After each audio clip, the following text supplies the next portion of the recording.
Yeah. You're also not going to admit those people. So rather than admit that heart failure person in the That's right. you're going to treat them and send them home. That's right. Because they don't want to admit them to the hospital because that's going to be thousands and thousands of dollars on them. Well, if you read between the lines and all of this stuff, people who have major problems,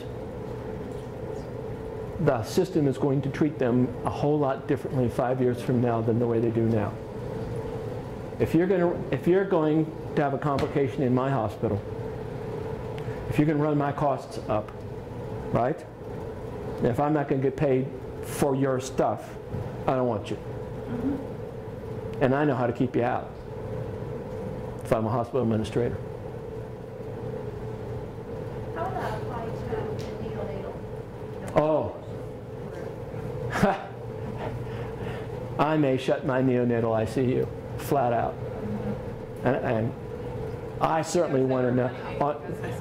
Yeah, I mean, the obstetricians on my staff, I don't want you taking complicated cases. Well, sometimes you don't know till they're born. Oh, but you have to understand the difference between a case and statistics. Okay? One case I may not know, but if I'm watching your practice patterns like a hawk, if your patients have more complications than anybody else on my medical staff, you can go practice someplace else. Yeah. And if you don't have a neonatal ICU, is this a world you don't like? hospital, they're going to send it out. This world makes me very uncomfortable. I don't want you in my hospital either. I will see how you can lose your medical staff privileges. No, but I mean the patient, I want to live with the patient. Oh, yeah. I want doctors on my staff that do vanilla, easy cases that never have complications. Right? And you think these people aren't smart enough to figure that out? The teaching hospitals, by the way, I think are in deep trouble on some of this stuff. Because I'm not sure they can change either their patient mix or the way they do things. How are you going to train these residents who actually live on these cases that are indigent and are actually complicated? Also, mental health is really in trouble because it's chronic and there's all kinds of, and it doesn't make money to start with. So, it gets worse. Mental health gets a lot worse. there's Yes. more needs for mental health than ever today. And it's worse. Remember we talked about need and demand? Just because there's need doesn't mean anybody's going to be there to fill the demand. Mental health Okay? become more like mental health and geriatrics because we just don't have anybody. Nobody will see these patients in nursing homes, period. Well, and Because I they don't. don't make any money. Is the economy bothering you guys at all, by the way? Now, this whole debate that went down over the summer, do you think it ties into this stuff? Guess what's the biggest piece of the deficit? Medicare. Bar none. So, Think about raising the age. What are your thoughts on that? snuffing people, did you say? Raising the age.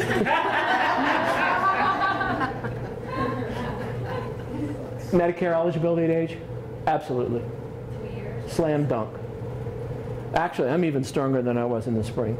We got to go to an honest single payer system, in which case it won't matter.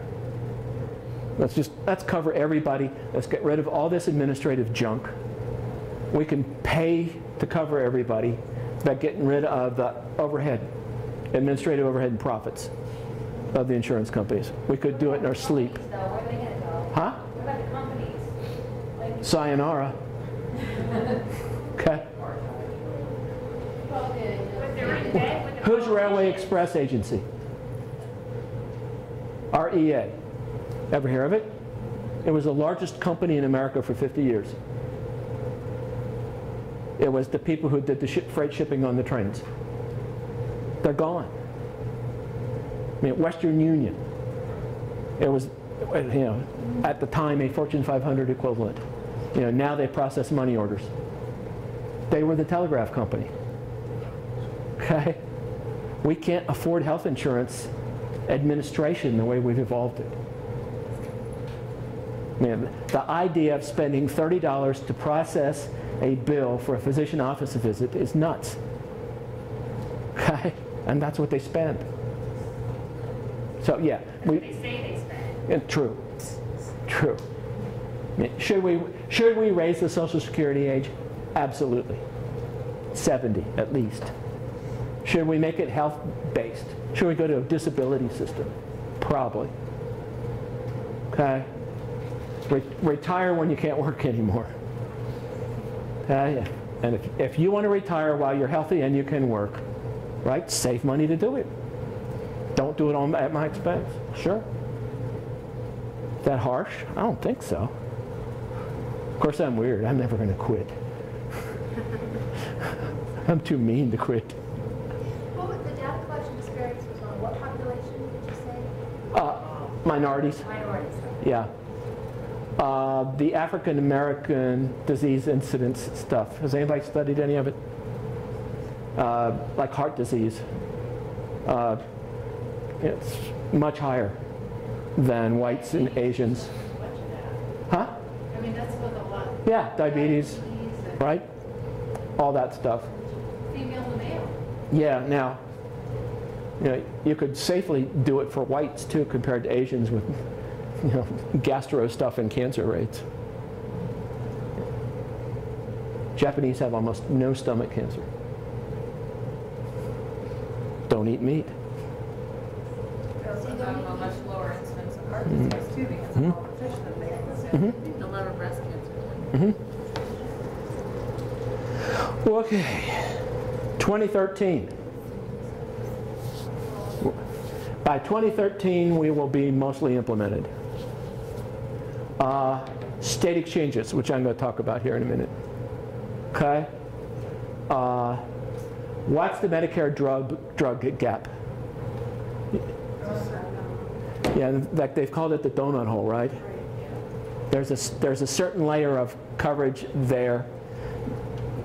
They pick up a primary amount and they pick up a catastrophic amount. In the middle, the people have to pay for it themselves. They're going to close that. Is that a problem for your patients? Yes. I have patients that don't take insulin 3 months a year because they can't afford it. Many patients. Oh. You say they just simply do not. Yeah, they're going to close the donut hole. They live for 3 months and they get covered. I think it's in 2 steps. I don't think they close it all at once. So if they can hang on until 2013. Yeah. They're going to start a program under Medicare, and it's going to start as an experiment, but they are going to bundle together for a disease diagnosis, say diabetes. They're going to bundle together everything that goes along with treating a diabetic patient and put a fixed price on it. So you've heard of episode of care. You heard that term?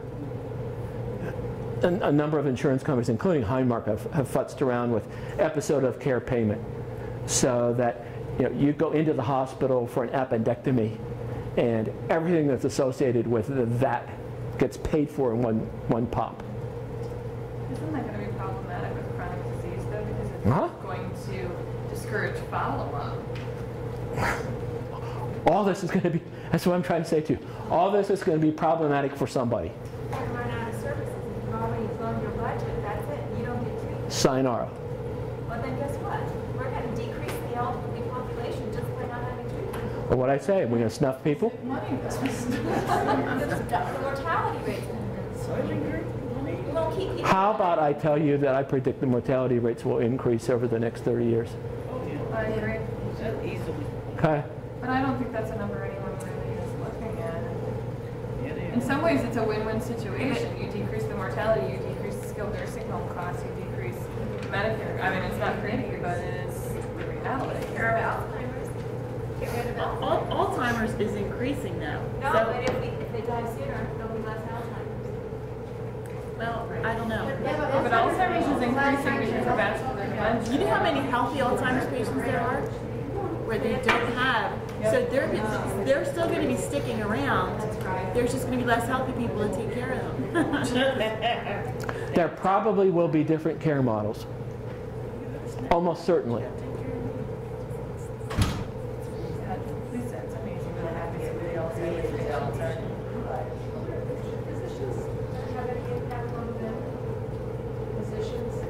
Is this going to have any impact on physicians? Right now in our hospital, the hospital is really concentrating on keeping patients out of the hospital, like not part of like this medical model. Right. Comprehensive care, chronic care. Right. But right now, the hospital is getting hit, but the physicians are not. So the physicians admit these patients, and they really don't care.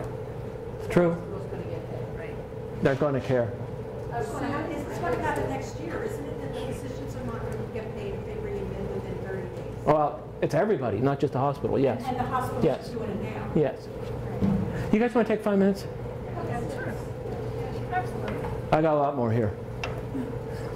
It's because I was depressed. It's not depressing, it's the world. The world's depressing. I didn't appreciate you taking the rose-colored glasses off. I really didn't appreciate Ignorance is bliss. it. It was blissful. It was very blissful.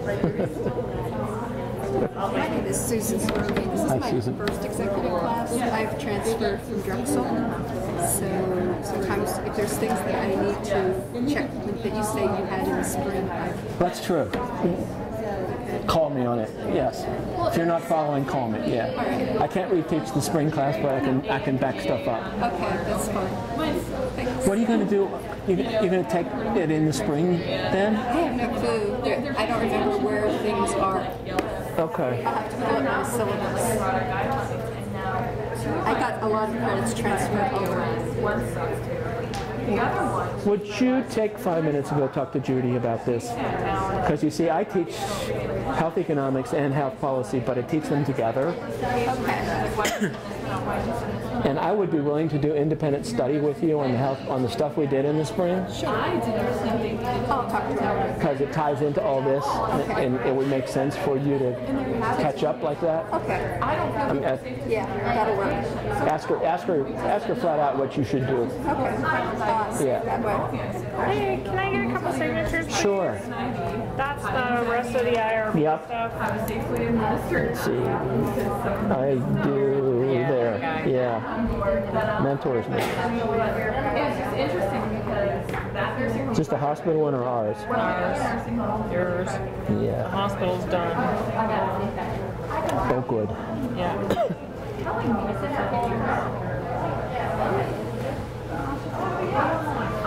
If it's ours, they'll know. I sent you that PA Fair Care stuff, an email about that PA Fair Care. Okay. Oh, yeah. I'm not sure why everything has to be hard copy and email, but I know. That makes no sense. Okay. okay, great, thanks. You're welcome. Have you been approved yet? From the hospital. Yeah. Okay. Yes. So you're ready to start? What's that? You're ready to start. I am. I have data. I'm ready. I just need this and I'm ready to go. It's time. I have such a large class this time. That's my advice. I didn't bring everything with me. I'll find out when everything is supposed to be scheduled. It'll make more sense when I talk. Yeah, you probably need a general plan anyhow. I have one, but I left that at home. Oh, okay. Okay. So did you move to Pittsburgh from Philadelphia? In Gettysburg. Oh, you live in Gettysburg? Yeah. Oh, my parents live in Hanover. Okay. I used to work in Hanover. I used to work with Lutheran Counseling Services. But I know Hanover. And how are you? Okay. But at some point in the next day or two, can I talk to you about my study? Of course. I've had to make some changes. Okay. I had to go through the Cardiovascular Institute for it's sort of ridiculous because really my paper is not on cardiovascular disease, it's on patient-centered model, but Right. I couldn't get that through to the IRBs. Anyway, the head of the Cardiovascular Institute is one of the physicians I work for. He wanted me to change the whole thing, and he made it more complicated. Well, then I talked to Judy. I was so overwhelmed. I changed it, submitted it to the IRB Friday. Talked to Judy yesterday. Like, I don't want you to change it to that degree. She's like, you'll never get it done. Anyway, she told me I really need to sit down and talk to you. Okay. And I'll probably end up. Do I need to call your Well, this is what I thought we could do. I thought maybe cardiologist? I thought maybe what you and I could do is have a little chit chat. I think I can change a couple of things he's talking about easy enough, but I think I need to. I think I should send him, after I talk to you. Hopefully, I can send him an email saying I spoke with you, and in the interest of me graduating in May, Right. I can make a couple changes. But I wanted to talk to you and make sure you and I were in agreement before before I did that. Does that, Okay. you know, so I don't know. You're in Harrisburg, right? I'm going to be in Harrisburg September 10th, too. So Okay. if you want me to go see him. He's reasonable. I mean, I work with, he's one of the docs I work with. Yeah. I think he was thinking he was helping me to make it a better study. He probably was. I don't think it's his intention to make, and he's like a busy guy, so we're doing it by email. And so I think if I go back to him and say, listen, you know, I like your idea, however, because he wants me to change it to a prospective study. It makes it very difficult for me because then I have to obtain consent. I'm not actually going to be at that facility to obtain consent. So I realize perspective will be better, but it's not like I'm going to be sitting down with each patient. And so I think if you and I can just sit down. You can't do prospective. You cannot. Okay. I think some of the things I can. Not besides waiting me. Won't happen. Yeah, that's what I think too. Anyway, so I've been super overwhelmed. So if you and I can talk in the next day or two. Sure. Then that'd be great. Sure. All right. Because they actually have everything. Do you ride the bus? I drive. Okay, well then, if you want to stay after class and talk about it. Okay, that'd be great. That'd be fantastic. Tomorrow will probably be good. Tomorrow after class? Okay, fantastic. Thank you. Let them know that they're not getting. Did you say Dr. Foreman? Steve, please. I'm trying to see if I could get into this thing, but it keeps saying that I can never access it at all. I don't forget the password. I know what it is, but it never lets me in. Well, you have email. Go email the help desk. That's what I'm telling her. If you have because I can get into the Gmail now. I fixed that part. Okay, so email the help desk.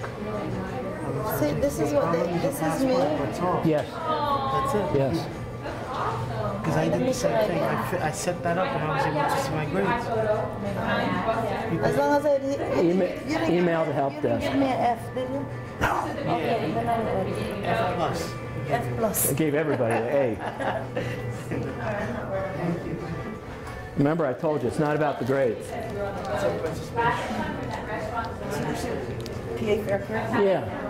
So you have to have, this is what it costs people, $283, $1,000 annual deductible, and then they have some co-pays. Well, so you have to have pre-existing conditions. Yeah, you have to. Is that the coolest thing ever? That is cool. And it's part of the and it's only lasting through 2014 because that affordable health care goes into play. Yeah. And everybody gets covered anyway. So it's $16 million that was So this is PACE. government in order to.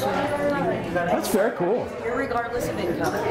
Wow. You just can't be covered by any sort of insurance or eligible for like Medicaid or anything like that for the past 6 months. I like that. Yeah, so I have people that, you know, they have to get a heart scan or something like that.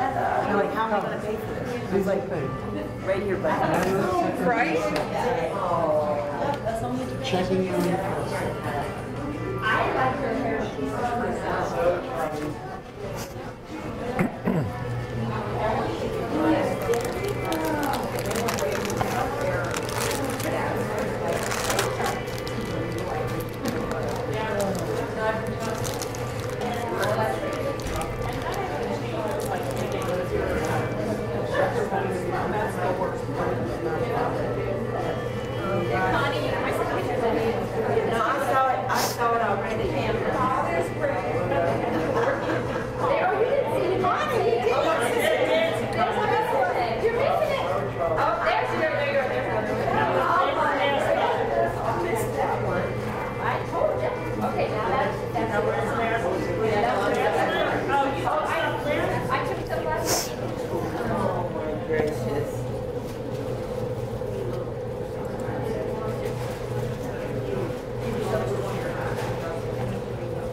Last semester you gave us that idea about how to get on and figure out who's making the top.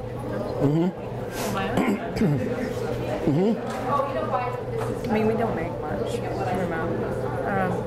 You know, it's a struggle to make it. And the positions, you know, I said, I said, you're not making that much more up there, you know. And I'm like, okay. So I waited till I played it up for so many months. And finally, I'm like, okay, you ready?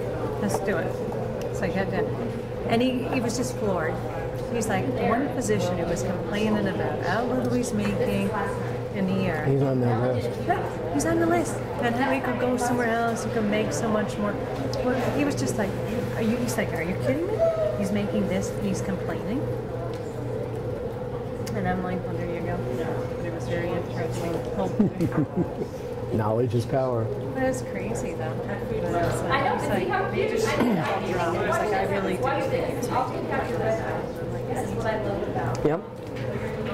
It's like, the thing is about these physicians, they sit in the back room, watch baseball, basketball, while the MPs are doing their work. No. Mm-hmm. In the emergency room. It's like really, you should change.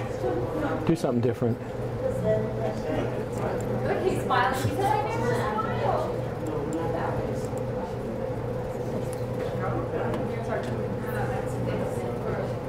I know. This one, look at this. This is what we said graduation. Is the average, right? I have seen it. There, see how she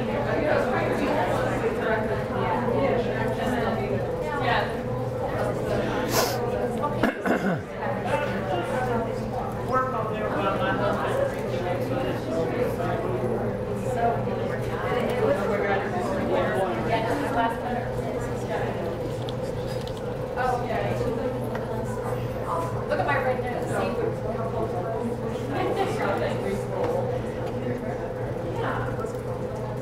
Breathe in. While he's reconnecting, I'm working at they're all good. Oh, I thought we were pretty sure it was. I know, it turned out cute enough. Oh, that's it. What is, sorry, I'm not sick, it's allergies. It's allergies. No, we're trying to find the one from our dinner at, Come on, Vanity or? yeah.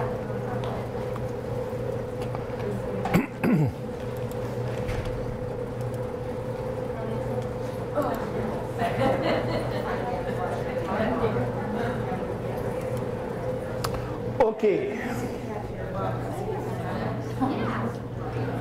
So in 2013, Medicaid prevention programs will be started. Medicaid primary care payment will change. Do you know anything about deductions for medical expenses? You know you can deduct medical expenses from your income tax, but they have to exceed 6% of your adjusted gross income. They're going to increase the limit to 9%.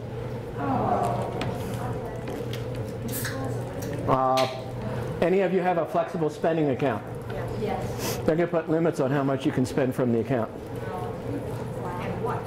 What's the, right now I just choose 1,500. But I think you go for 5,000. they're going to reduce that.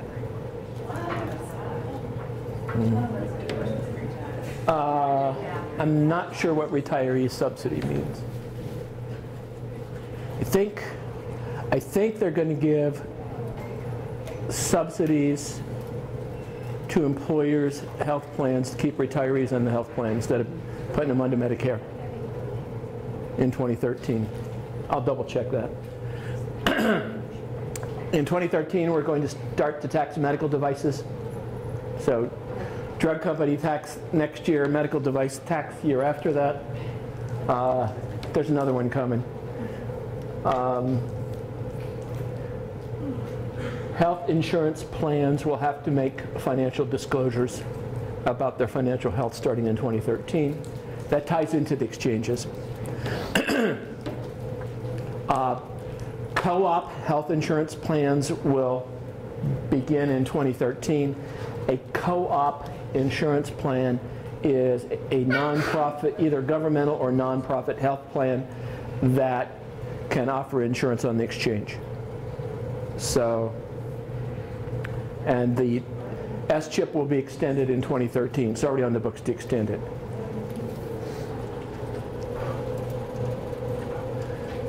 Oh, we're not done. Oops. 2014, Medicaid coverage will be expanded in 2014. In fact, the big money stuff happens in 2014.